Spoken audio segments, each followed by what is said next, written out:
ሰላም ሰላም ውድ ቻናሌ ቤተሰቦች እንዴት ናችሁ? ሁሉ መልካም፣ ሁሉ ሰላም። እሺ ዛሬ ደግሞ የተመለስኩት ካነን 2224 የሚባል ኮፒ ማሽን የዚህ አይነት ኢረር ሜሴጅ የሚያመጣ ከሆነ እንዴት ማስተካከል እንደምንችል እናያለን።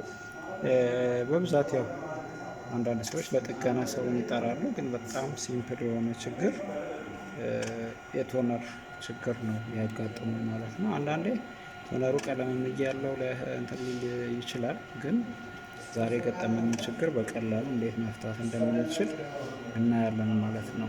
እንደምታዩት ፕሪንት እያደረገ አይደለም። እዚጋም በሚጠቀሙበት ሰዓት ፕሪንት አላረገልንም፣ ሬድ ላይት በርቷል ብለው ነው የጠሩን እና ይህን ችግር በቀላሉ እንፈታለን ማለት ነው። ማንኛውም ያለ ሜንቴናንስ ባለሙያ ወይም ደግሞ ቴክኒሻል ሳጠሩ ቤት ውስጥ ማስተካከል የሚችሉበትን መንገድ ወይም ስራ ቦታ ቢሮ ላይ ማስተካከል የሚችሉበትን መንገድ እናያለን ማለት ነው። አብራችሁን ቆዩ። እሺ ዘግተንም ስንከፍተው እንዲህ ተመሳሳይ ሜሴጅ ስለሚያመጣ የመጀመሪያ ስራችን ምንድነው የሚሆነው? እዚህ ጋር እንከፍታትና ቼክ እናደርጋለን። ሌላ ችግር እንደሌለ አይተናል።